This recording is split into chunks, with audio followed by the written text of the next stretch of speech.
Welcome to episode 226 of Missing Pieces. This is my weekly audio journal podcast where I talk about what I'm up to and what I'm into. Recording this episode on Friday, October 18th, 2024 at 2:23 p.m. And the topic of this podcast is wins of the week. I had a lot of them, and I know positive content doesn't do well on YouTube, but it's just where we're at right now, and I'm thankful for that. So let's get into talking about my week and what I was up to and into, starting with, I guess, the first win. I thought it was a win at least. That was going to Canoby's Hall of Fun weekends.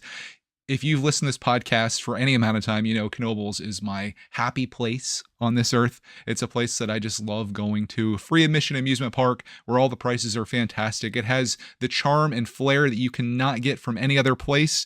And it's just such a fantastic experience, particularly in the fall, with the exception of how popular it gets, which is fine with me because I love to see that place just raking in money because it means that it's going to be around for not only myself in the future, but Clark and maybe his kids too. I'd love nothing more than to be a grandfather taking my grandkids on the Phoenix, and I hope to be able to do that someday. But we had such a good time there going there this weekend, even though it was insane. Like, we actually parked in a location we've never parked in before simply because it was so darn busy. But once we got in there, it was great. We rode the Phoenix not only once, but twice because we ended up meeting with Cody's friend that she teaches with and her son. His name's Nick. You've seen him if you watch Clarkman's channel. You've seen Nick in some of the videos, and he wanted to ride the Phoenix again. So we're like, Clark and I are like, no, don't make us ride the Phoenix again. We rode it again. And I was actually sitting with Nick, and that ride is crazy because they don't strap you in. And there's these whoopties that you go over, and like, even I, like a grown dude, flying out of my seat, this little dude's like, 40 pounds soaking wet, and he's like going in the air. Like, I'm catching him out of the air. And it was awesome. We rode that. We rode the haunted house.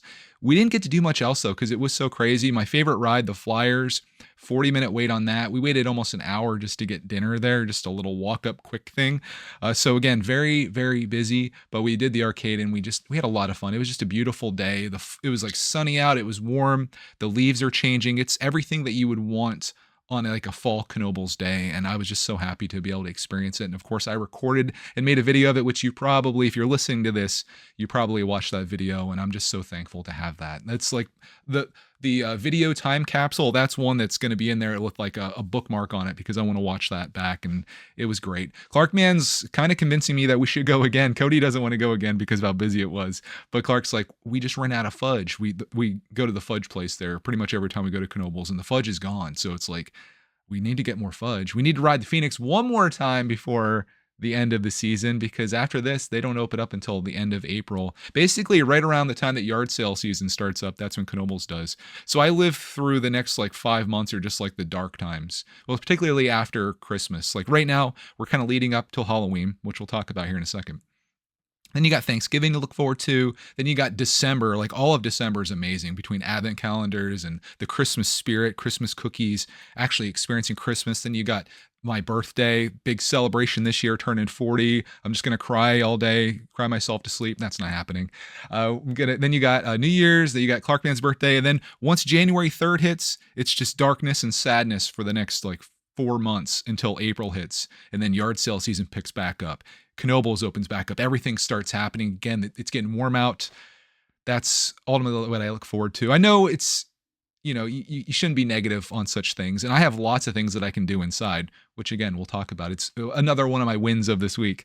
But yeah, I'm just trying to soak in the next few months because it's like the wrap up to the year is sometimes the best part of the year.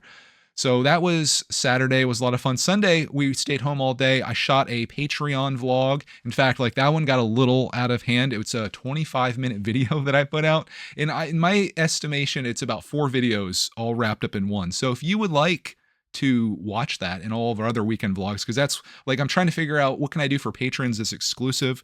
They do like a poll when people sign up, and when asked, that was the thing that people sign up for, is exclusive content. So I'm like, geez, I'm making these videos pretty much every single day of the Home Alone with Greg. What can I possibly do that would be exclusive to these folks? Weekends. So the weekend vlog is over there. You can sign up there to not only support that, but also if you enjoy this podcast and get some value out of it every week. It's a great place. That's my ad. Instead of it being sponsored by Skillshare or BetterHelp or Audible or all these places, it's sponsored by me, myself, and I. So there's our ad. We checked that off the list. That wasn't on the list, but we're checking it off, the invisible list. The next win of the week was we had this is a win and kind of a loss, I suppose. We had an extra day off this week because of Columbus Day, or they call it Indigenous Peoples Day, I think now. Christopher Columbus, I mean, I don't know how many Christopher Columbus fans we have amongst us here, but did he really do anything? Like, you discovered a place that people were already at and existing, which, I mean, I guess so. Did he even do it though? Is the earth round? No, I'm just kidding. We're not, the earth is flat. No. Anyways, it was a teacher and service day, whatever it's called these days. Christopher Columbus Day, Indigenous People Day, whatever floats your boat. We had the day off. And the big plan of the day was to go Halloween costume shopping. You might be thinking, well, Clark already has his costume, right? Well, he does. He has a Wolverine costume, which is what he dressed up to at the Hall of Fun weekend. I don't think I mentioned that. Nick was wearing Clark's old Batman costume. He inherits all of Clarkman's clothes, including his costumes that he grows out of. And it was cool to see that getting used, but also kind of crazy that like he was so small and the costume was so tiny. And to see him standing beside Clarkman, I was like, wow, he was actually like that size at one point. It's hard to believe that how time flies by. But we were going to go costume shopping for a particular costume that Clark wants to be this year. I'm not going to reveal what that is because I always try to keep it a surprise. So when we put out our Halloween video, everyone gets to like kind of experience that at the same time. And that costume, even early in October, sold out everywhere. And it's not like, I mean, it's a popular costume, I suppose, but it's not like a huge hit this year. Like I could see Wolverine, Deadpool, like those are big hits this year in world of superhero costumes. This one, I don't know what's going on, but I ended up finding it online and I ended up getting a mask to go with it too that I ordered on eBay that was like the mask that's with it. You know how kids' costumes are. Like the costume's okay, but the masks are usually cheap and whack. I got one that's like an upgrade on eBay and I got a great deal on it. Made an offer to the person, they accepted it. Like probably we talked about shipping last week and some of the poor shippers and things. And we'll talk about that in listener feedback because that struck a chord with you. This person, great communication, like said, oh, I put it in the mail today. And then like they were just like in constant communication. But then when they shipped it, like they didn't ship it very well, but no problems. It's just a mask, had no issues. Like literally they took a box, they put a bunch of Wall Street journals down at the bottom of it and then put the mask on top.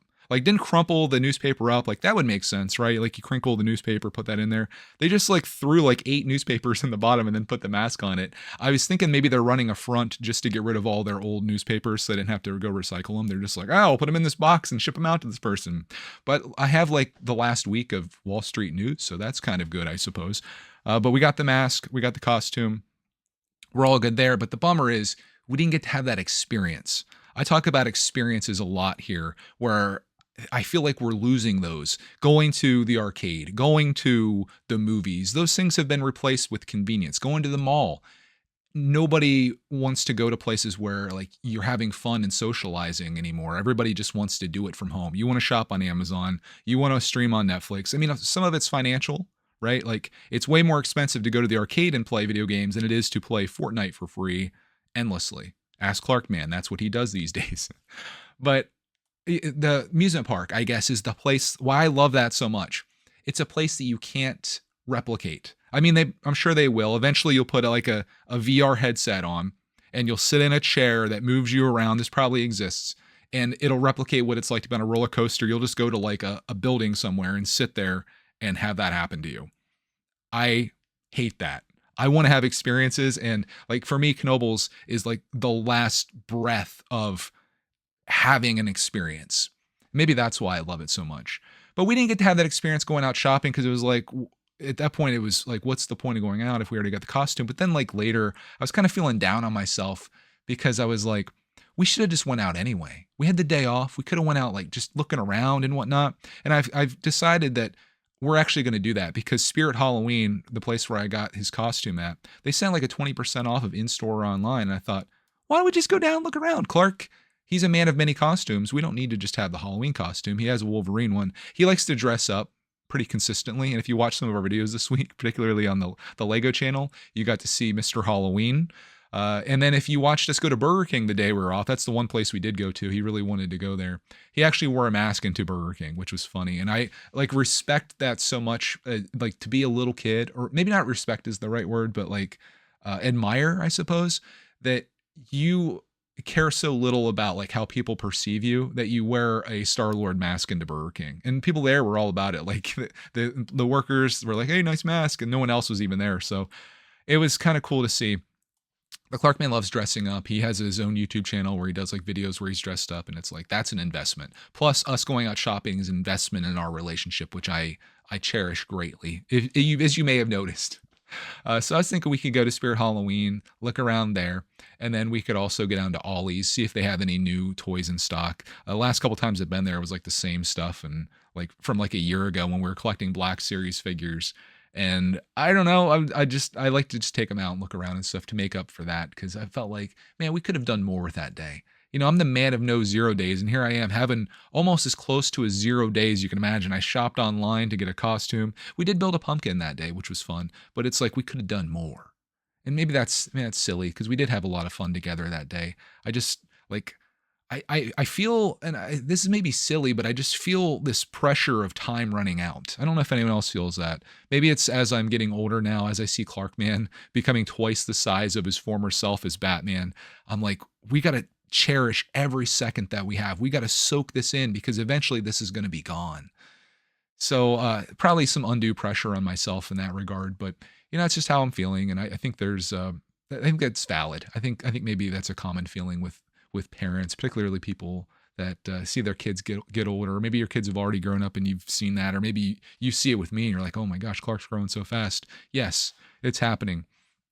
So that was like the 1L, as the kids would say, of the week. I felt like we could have done more with that, but we still have time. We got lots of time to go out, looking around, going shopping, and heading out. This weekend is supposed to be pretty nice, so I'm going to see what we can get up to and into, but I'm not going to spoil that. You're going to have to come back next week. I gotta hook you. You know, like send the reel out. Wait, send the line out with the reel. I got to hook you for next week. I like doing that. Let's talk about another win this week. In the world of Lego, I told you last week I inventoried the Minecraft Mountain Cave set. This week I inventoried the Ferris wheel set, the big old Ferris wheel I bought from a fan, actually, years ago. And it came incomplete. I wasn't too upset about it. He gave me a great deal. And I decided that I was finally going to inventory that. So I did that, and I put that together with my order that I needed to make for the Minecraft Mountain Cave. And it was only a couple bucks to get all of the pieces I needed for those two sets. It really helps having a large Lego collection, because you can really pull a lot of stuff from that. It would be even more helpful if I were to inventory it, which I'm going to do, because the win of the week in Lego, it wasn't the Ferris wheel. It was what happened today. I was editing a video and I heard like some truck noise out front. I'm like, what the heck did the neighbors get themselves now? And then I saw a guy, like he was pulled out in front of our house. I'm like, what the heck did I get myself into now? I open up the garage door and I find this giant pallet of boxes out there. And I'm like, huh? FedEx Freight delivered a pallet of boxes. And I look, and it's from this company called Raaco, Raaco. They had emailed me a while ago. They're they make storage containers like the Acro Mills, like where you have little drawers you put Lego pieces in. Bricklink people know what I'm talking about. And they emailed me like a couple weeks ago, maybe a month ago at this point, and they're like, hey, Greg, would you like to try out our storage units or containers? And I'm like, heck yeah, because I was thinking, you know, if I got one or two of them, I could put it in the storage room and then put various little things in there. Well, they didn't send me one or two of them. They sent me a total of 17 different storage containers. 75 kilograms is what this thing weighed. I saw it like come over, like FedEx Freight sent me a thing. It said 75 kilograms. I guess I didn't make the connection with the conversion of what that would be in pounds. That's like the weight of a grown like human, I think, somewhere around there. I think it's like two pounds to 1 kilogram, something like that. Anyways, I proceeded to giggle like a little schoolgirl as I was opening all of these boxes up and like stacking them all up in the driveway, ultimately like creating a whole new storage system for Brickitect of all my Lego. So now I'm going to like kind of bail on my current system, which is Sterilite. I have these Sterilite drawers. They're like, I think they're just a few inches, but like I have a lot of stuff in each drawer. These are much smaller, but there's a whole variety of them. And it's like I could do my dream, which is like to have a Bricklink store layout without actually having a Bricklink store. I love shopping on Bricklink.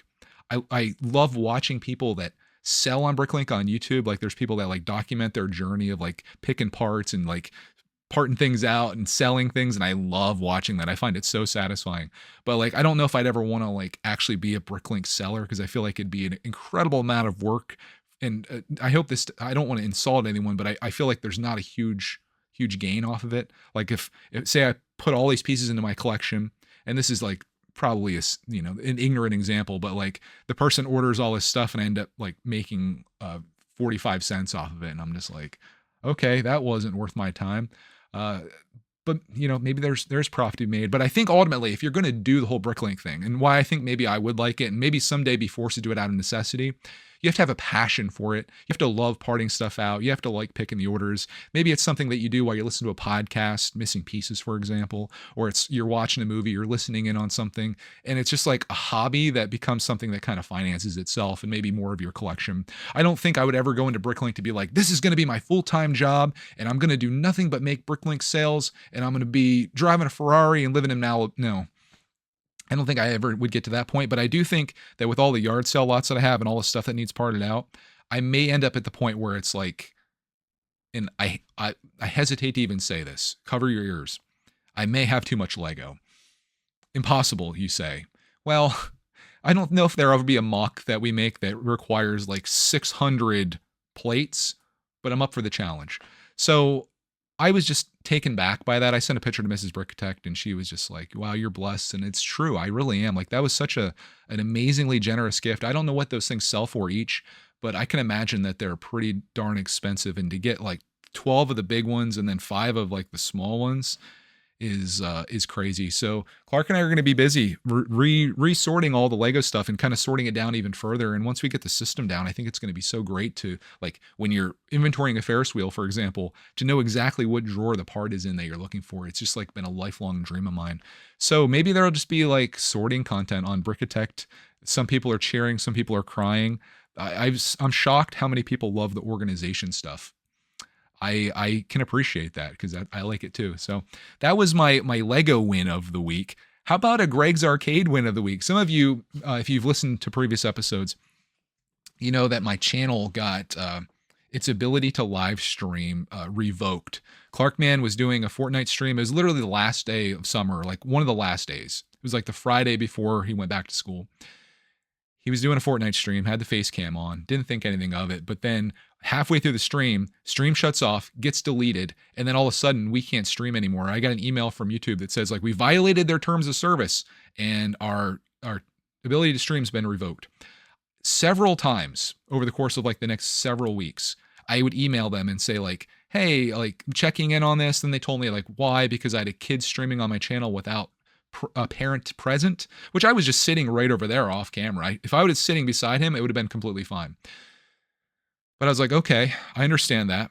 Is this a temporary ban or a permanent ban? And their response twice, because I tried like getting answers out of them twice, was, this is YouTube support.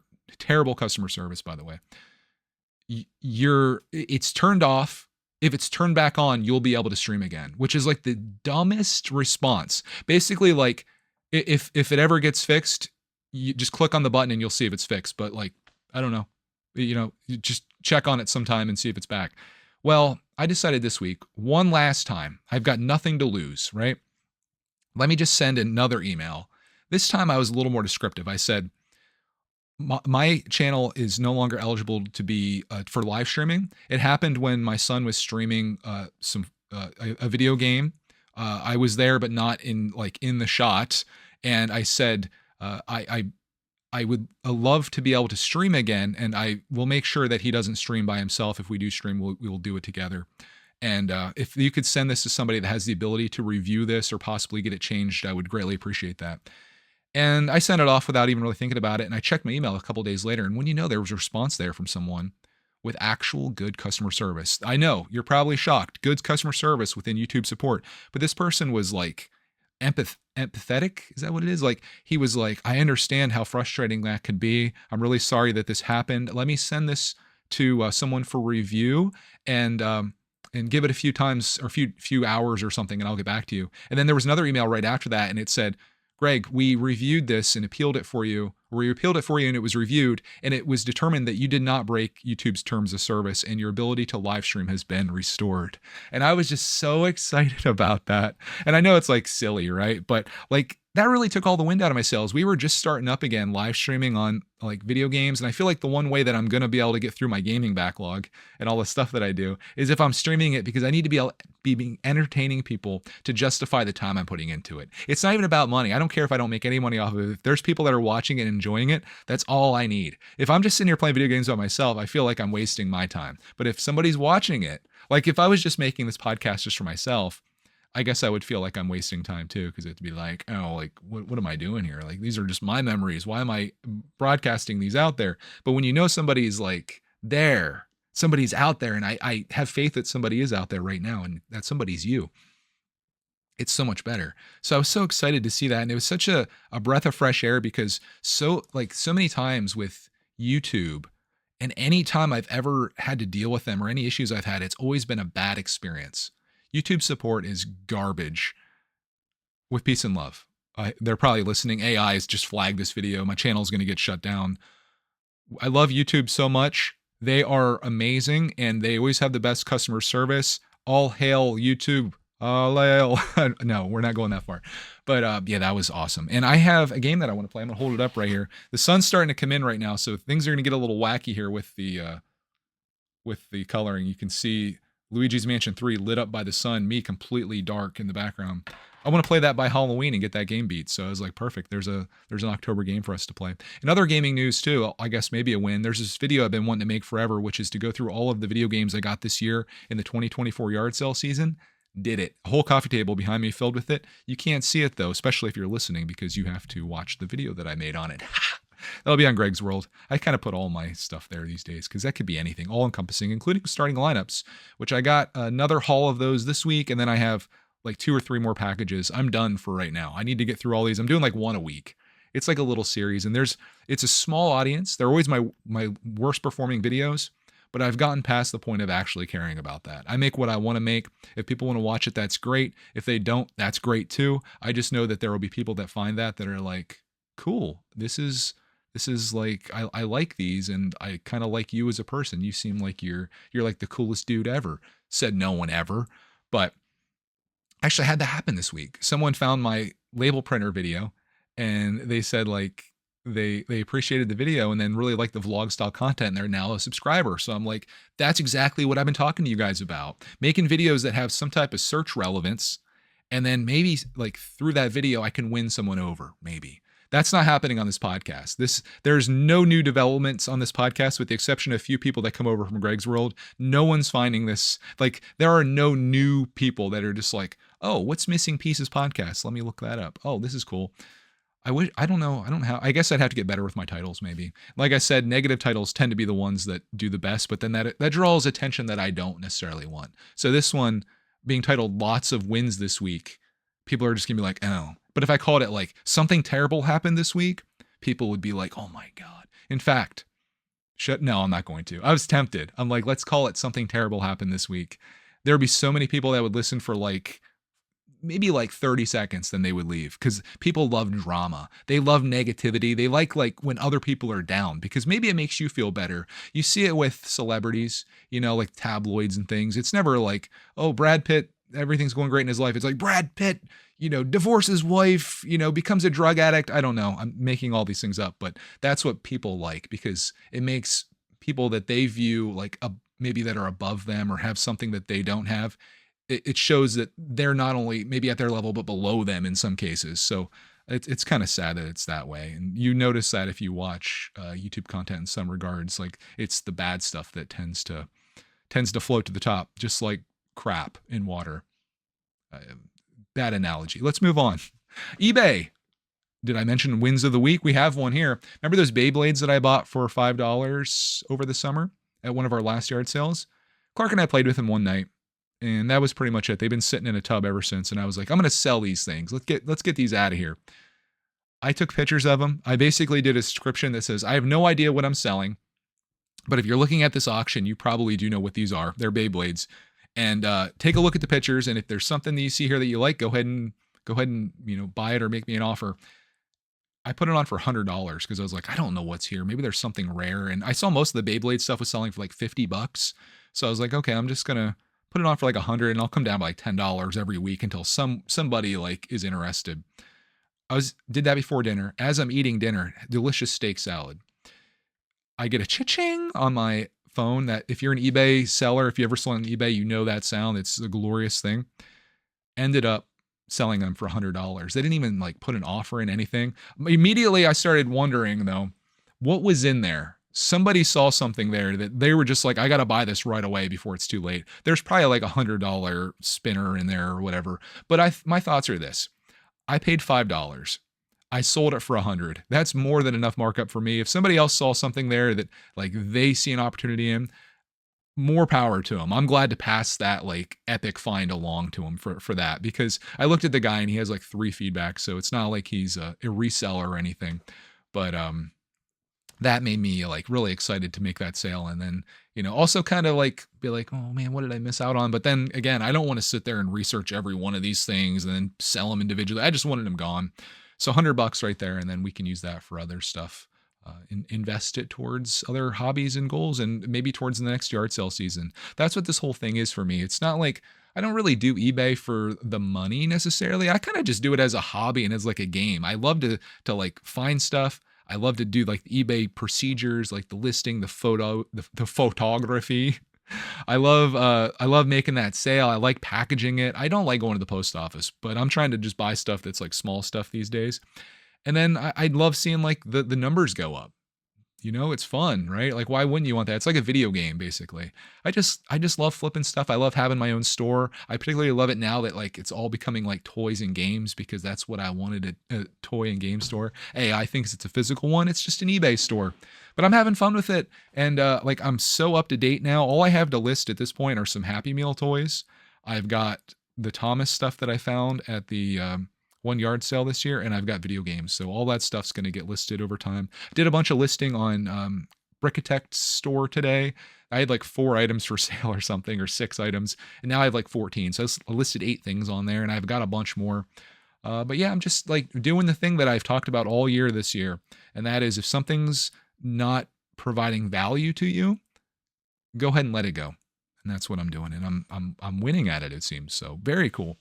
In Watchatech news, I found another sports show that I really like. I talked about that a little bit last week. This one is called Starting 5, and it's on Netflix. You may have seen it. It follows the journey of 5 NBA players. You got LeBron James, Jimmy Butler, you have Jason Tatum, Anthony Edwards, and Domantas Sabonis.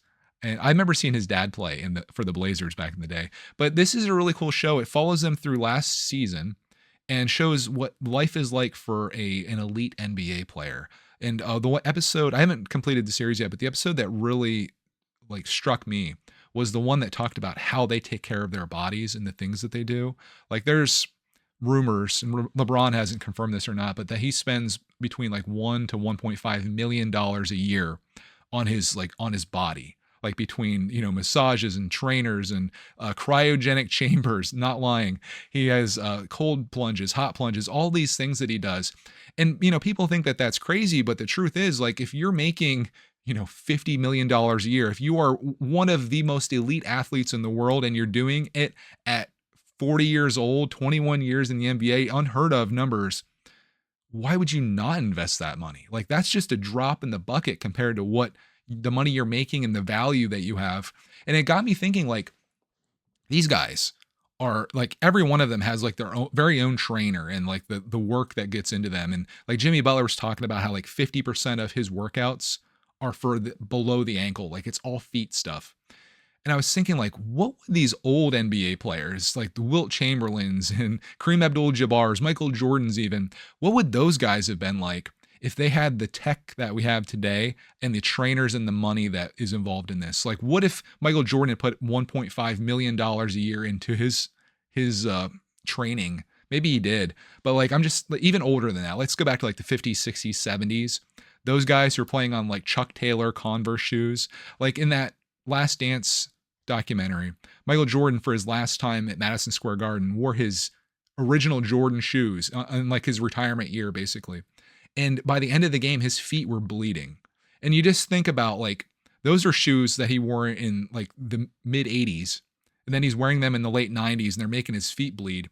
We have another 30 years of shoe technology at this point. How much better are these guys just because of the shoes? They always, you joke about like, it must be the shoes. Well, it's like not only that, but like all of the resources, energy that go into making sure these guys are top performers is crazy. Also, the amount of work that goes into just a single game day. Like LeBron went through his typical day, like a game at 7 o'clock at night. His day starts at like 6:30 in the morning, going to the arena, shooting around, exercising, stretching, taking a nap, going back out, exercising, shooting. Like it's insane the amount they go through. Plus, not to mention the time on the road. A lot of these guys are fathers, they got families, they're on the road 2 weeks straight, and like how hard that is on your family life. It's incredible. And what goes into this, and for the fact that most people, you just sit down and watch a game and like that's it for you. You leave the arena, you turn the game off. These guys, that's like, it's just a small part of their day. It's unreal. Like I'm really enjoying it. Again, I'm only a few episodes in, but it's called Starting Five, and it's on Netflix. The other movie we watched, Clark and I watched it. It's called 65. Not Starting Five, but 65, starting Adam Driver, aka Kylo Ren. And I knew this was going to be like a whack movie because it's like he is it's 65 million years ago, right? And he's on a space mission, like a transport mission, but then they get hit with an asteroid and lands on Earth. And what was around 65 million years ago? But some dinosaurs. So he's trying to get to an escape pod to get off of Earth. As there's dinosaurs there, and as the asteroid that killed the dinosaurs is heading toward Earth. And I knew it was like, Clark's going to love this movie. And what do you know? Clark loved that movie. And I knew it was just going to be like absolute zaniness. And it was. And it was everything that I would expect out of the movie and totally worth watching. I don't know if I'd recommend it to any like sane people out there, though. You're going to watch it and be like, this movie is so ridiculous. Like the asteroid, he literally lands on Earth the day 65 million years ago. And dinosaurs around for like 120 million years. He lands on like the day the asteroid's going to hit. Wild, but it was fun. It was a fun watch. And sometimes you can suspend belief and just enjoy a fun watch. So that movie was called 65, and that is on Netflix, maybe too, Amazon Prime Video. I don't know what it's on, but we watched it. Other things this week, I am still trying to listen to Chronicles of Narnia. That book literally puts me to sleep. I think the problem is I wait until like I'm very tired to like listen to it, because it's like my last thing I do before I doze off. And I've been listening to the same chapter of that book for a week. So be it. But that was pretty much like everything I got into and up to this week. Lots of wins, as I mentioned. Terrible thing happened to me this week. That didn't happen. But let's talk about what you guys thought about last week's episode for the people that commented, which I invite you to do. If you want to talk about things, you can do it in the comment section, and I'll bring it up next week as the sun comes in. I got to end this soon. All right, this is from Janelle. If you're listening to this, you're like, what is he talking about? It's afternoon here in the Brickatech studio as the sun sets. It's kind of beautiful, actually. This comes from Janelle. She says, I like Mailtime and Clark's channel, and happy you can have comments turned on too. We really enjoyed all the times the Lego train jumped the tracks and turned into multiple drop tests. I can't wait to see the Minecraft set built. Yeah, I have to get that started. Just waiting on the few parts. They're in the mail, I'm assuming. These Bricklink sellers, their shipping time takes forever. Speaking of shipping, next few comments. That's what struck a nerve with you guys this week. There's always something I talk about that everybody like wants to like be a part of. And I hope there's always something that I have that's like that. But we got a few of those. Starting with Jim Rolfe. He says, hey, Greg, commenting on the eBay shipping discussion. I have several Bricklink orders that have been in limbo for well over a month. I hope that doesn't happen to me. I am contacting the seller, but no response, so starting to feel ghosted on these, trying to figure out where I should go with this. Probably back to PayPal and creating a dispute. Maybe get a response that way, or at least maybe get a refund that way. It's a shame we have to go through this and have to wonder whether the shipment is even being shipped by the seller, especially through established platforms like Bricklink and eBay. I'm pretty sure, I'm going to try to move over here so we're not so much in the sun. I'm pretty sure all these Bricklink people, don't they have feedback? I don't really look at it that much though, so you may not have either, but like I feel like they have feedback that would say like if they're bad or not. But maybe it was like, I don't want to assume the worst in people. Like there was a person that this week that I was like wondering where my item was, and I messaged them and they said, oh, they've been without power for the last week, but they'll try to get the item out today. At which point I replied back. I was like, hey, Don't worry about it. There's no rush on this. I was just following up. I hope you get your power back. So like you don't want to like assume the worst in people, particularly like don't come off aggressive with people. Be like, "Hey, I ordered this on Monday and it's Thursday. Where's my item at?" Well, sometimes people have things going on in their lives.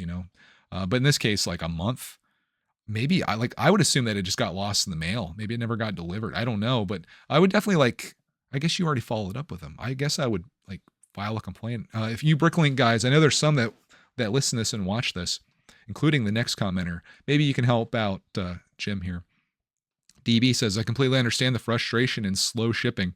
On the odd occasion, I need to order anything for Bricklink. I usually put in a batch of orders with a handful of different sellers. The last package or two arrive always irks me a little bit. I even get annoyed with myself when I've not been able to ship out an order by the next working day at the very latest. That's me, dude. But at the same time, I can also understand why some people, particularly private sellers, just clearing out a few random bits can take a bit longer. Working 9 to 5, school runs, etc. I'm also lucky to live just a 10-minute walk from my nearest post office, and I'm fairly safely assuming you're close by your local one as well, Greg. Yeah, it's not, I wish it was a 10-minute walk, but it's more like a 10-minute drive. If you live in a very rural part of the country where a round trip to the post office could be an hour or more on the road, I would absolutely be fine with someone only doing one trip a week. Lesson to be learned is always to look at the estimated delivery date. Even though it's only an estimate, it does give at least a good idea of how long it might be before it's even dispatched. Hope you have a great week. Yeah, that's something that I never really look at on eBay.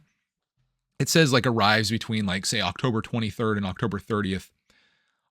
In my mind, I just assume that every seller is like me, and it's like if you get an order today, that thing's out tomorrow. Like there's no question. But like I've been experiencing this more and more in my starting lineup purchasing stuff where people aren't really like, I guess I've been more of a seller than a buyer on eBay. And I notice people aren't really that quick to send stuff out. Sometimes they wait a few days, sometimes a week. Like I bought a Lego set that got a great deal on it a week ago. Last Friday, I think I bought it. Or maybe no, it was Monday. And as of yesterday, they still haven't, like they printed the label, but haven't taken it to the post office, which got me thinking like, maybe I could get away with doing like every other day. I don't even think that would be, people probably wouldn't even notice. Like if I made my post office thing like Monday, Wednesday, Friday, and anything that comes on Tuesday or Thursday goes out like the next day or whatever, I don't think that would be that big of a deal based on the experience that I'm having with all these other sellers that are sometimes waiting 3, 4, 5 days, sometimes a week to even send stuff. Like there was a one starting lineup that I won on a Sunday, and it was literally like not the next day, which would have been Monday. It was the following Monday that they shipped it. So, maybe that's acceptable. And I find myself like I'm like literally going to the post office so many times per week, but I think I could probably cut that in half, even if I did like Tuesdays and Thursdays. So if you order on Friday, Saturday, and Sunday or Monday, it goes out Tuesday. If you order, no, I do Tuesday and Friday would be the sensible thing. So if you order Saturday, Sunday, or Monday, it goes out Tuesday. If you order Wednesday, Thursday, or Friday morning, it goes out Friday. I might start doing that. We'll see. I don't, with my stuff pretty much all fitting in the mailbox now, I don't think I'm gonna have to worry about that. I'm just sending small things these days. So that's kind of where I'm at. But I like having the other perspectives here. This one's from Megan's Moments. She says, I get the frustration of shipping, but I get the other end too. I work 10-hour shifts with a 45 to 60-minute commute on both ends of that shift. I work mostly Tuesday through Friday. If someone buys one of the few things I've listed on eBay on a Monday afternoon or night, it's a challenge to find time to ship it besides waiting till Saturday when I'm off. Sometimes I can drop it off on a lunch break, but my break is only 30 minutes. Plus, I have church rehearsals and parenting obligations during the weeknights, so I can see that being a similar challenge for many. I do usually message my sales and give them a heads up if it'll be a bit. Also, the sale I had last week was to Milton, Pennsylvania. Small world. It was a new Tag Mickey Christmas shower curtain that I never ended up using.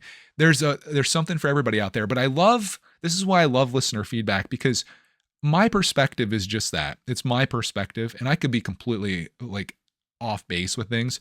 Literally all I'm doing all day is waiting for eBay sales to come in. And then I run to the post office. That's not necessarily true, but you get the idea. Like there are people with actual lives out there is what I'm saying. Like people that have real obligations in their life. And I could see that being a problem. I do love the fact that you message the person. I think that makes everything okay. If you message them and say, hey, I wanted to let you know this is going to be going out on Saturday. I know you just ordered it, but with my schedule, it'll be going out Saturday. I just want to let you know, let me know if there's any problems with that.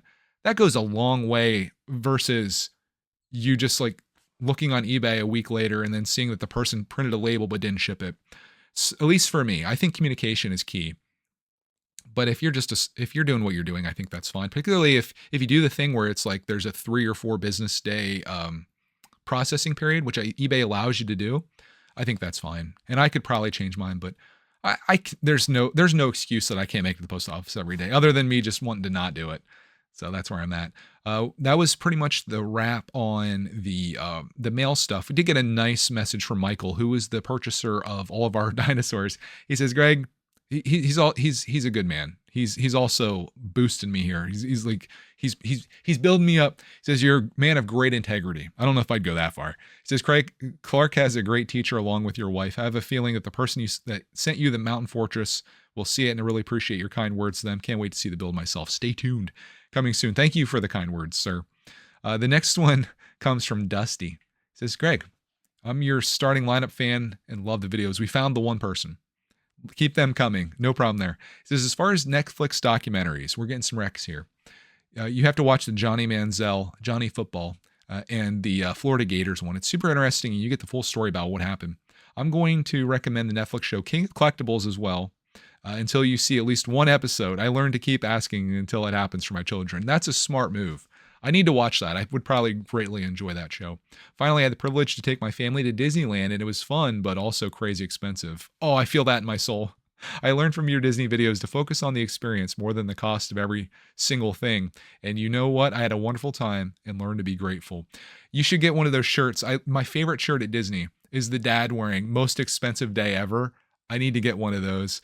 But I'm so glad that you guys got a chance to go there. And the way that I look at it is, assuming you're not going deep into debt to go there, which I would not recommend, if you can financially afford it, and like obviously it's a big obligation to go, but if you have a family with kids, those memories and those experiences are going to be worth far much more money than that money would be, regardless of how it was spent.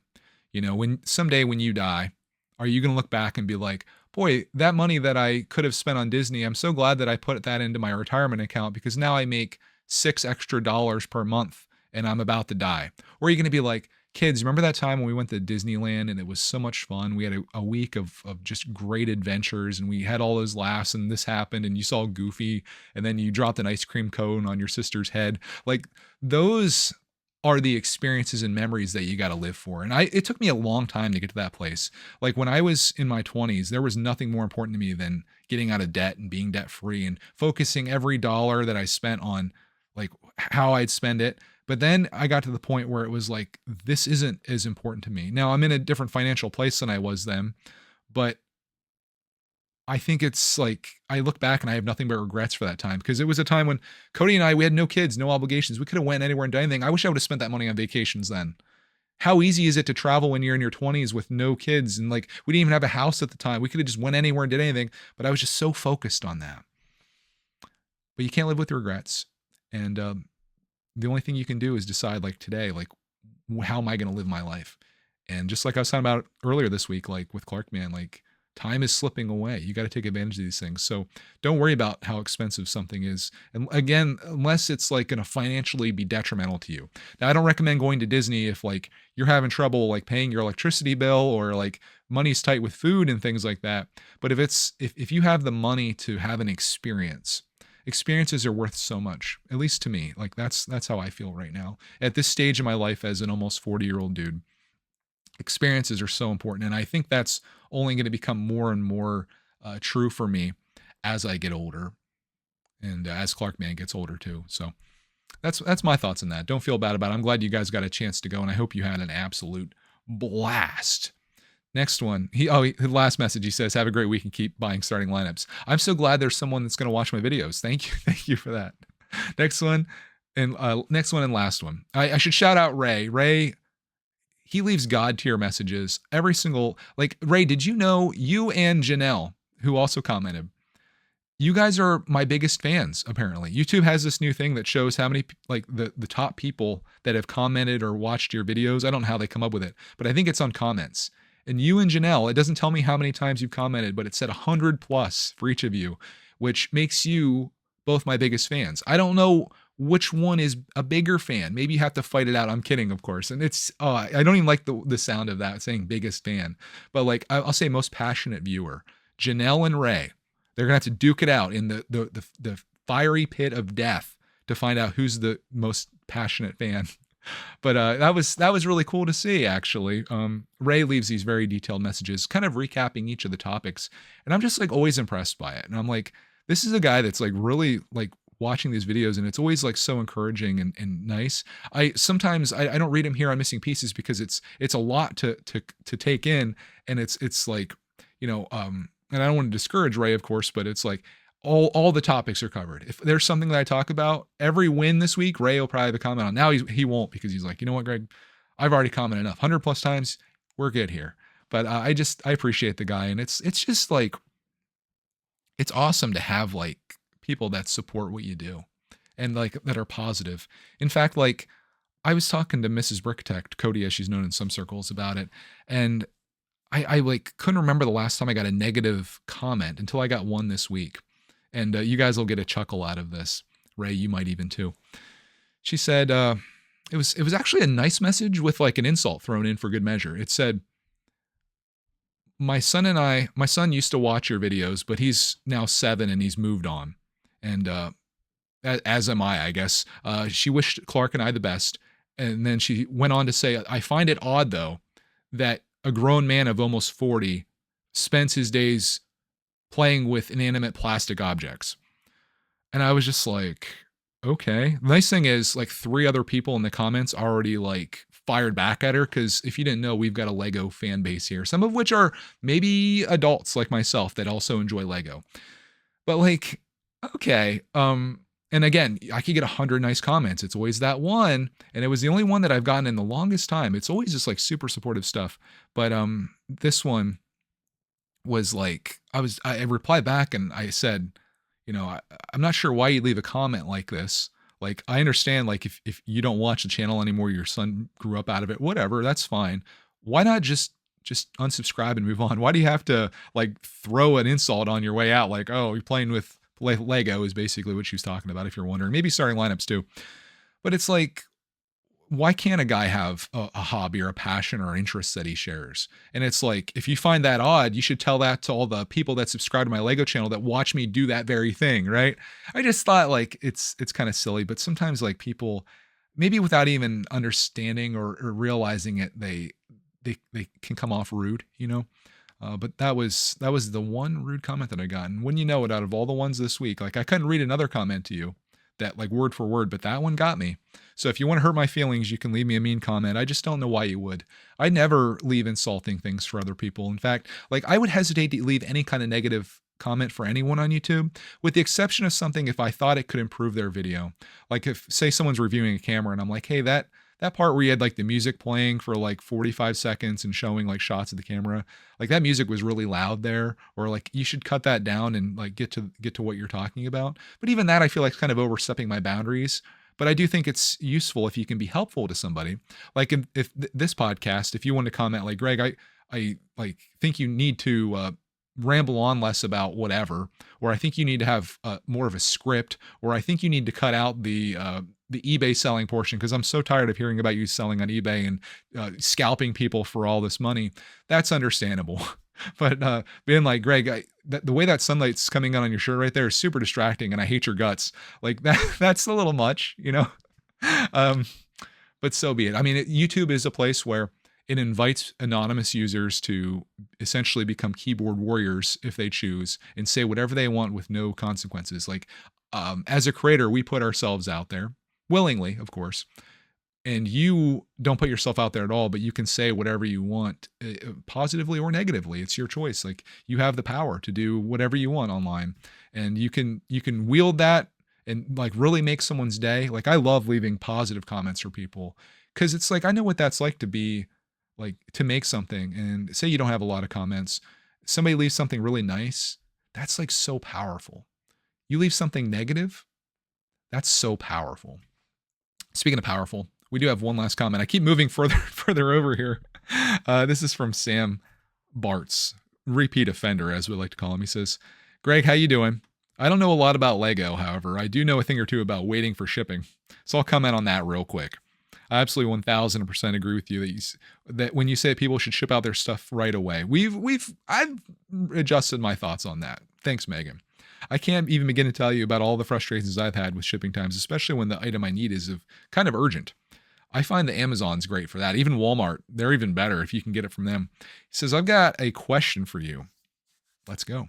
My dad has this employee with 2 children who, for some reason, we absolutely spoil. Their oldest son is turning 6 years old and is really getting into RC, and my dad wants to get him an entry-level RC truck. What do you think is our best option? There's one truck for this young man, and it's called a Traxxas Stampede. They come ready to run, which means that they have the controller, everything's already there. They're a little pricier, maybe not as much as you'd expect, but in the $200 range, but they're perfect because with Traxxas, as that 6-year-old drives that thing into the side of a curb and blows the entire front end of it off, there's a manual inside there with every part listed, and every one of those parts is available at any hobby store or on Amazon. And that's why I recommend Traxxas. If you get a cheapo one on Amazon that's like $50 or something like that, when that thing breaks, which it inevitably will, you're not going to find parts for it, and he's going to be basically out of luck and probably throw the thing away. So get a Traxxas and enjoy the heck out of it. It's fast too. Like it's pretty good. Like a 6-year-old is going to have a lot of fun with that. So that's my recommendation. I would love, like, of all the companies that could ever work with me, Lego would be great, but we know that's never going to happen. I wish Traxxas would reach out to me. I would love to partner with them. Like if they could give me like a Traxxas t-shirt and a hat, I would wear that in all my RC videos, even non-Traxxas ones. I would I'm just passionate about their product, and I feel like really strongly about it, as I just recommended to you. Just made them a sale potentially. I'd love to work with them. Maybe it's on me. I should reach out and say, hey, I'm not a big RC channel or even RC channel. I share my vlog life, but here's some videos of me and my son enjoying the heck out of your product, and we would love to work with you. If you want to send us a little truckety truck, we'll drive the heck out of it and do a review, and I'll sell a few of them. Give me an affiliate link. We'll do it. I'd settle just for that. Give me an affiliate link. I've got the trucks already. I'll show people what it's like to drive a Traxxas, what it looks like driving out of a skate park bowl 10 feet in the air and coming down, smashing it, and then showing how to fix it. I could do all those things. I'm really leaning over here now. He says, my week had some ups and downs. I've been able to relax a bit, but I've also faced some difficult situations this week. It's nice to know though, that I have some great support from friends such as you. I appreciate that, man. It says, may the finish to your week be blessed. Special thanks to you as always for doing what you do for your community. I will see you next time on Missing Pieces. I appreciate that, man. I don't feel like I really do that much other than just share what I'm up to and into. But that's about all I can do. That's all I'm good at. But I'm glad that you specifically, Sam, I'm glad that you find value in this, and it's worth your time each week to tune into it. It's definitely worth my time to make these. I love doing it. And it's nice just to get all that stuff off my chest and all the things that we did. I think I pretty much shared everything from this week. Somehow I always go into these thinking like, boy, not really much happened this week. I don't know what I'm going to talk about. But then here we are 50 minutes later, and we had a lot. So hope you have a glorious week this week. And as always, I'll find you in the next Missing Pieces.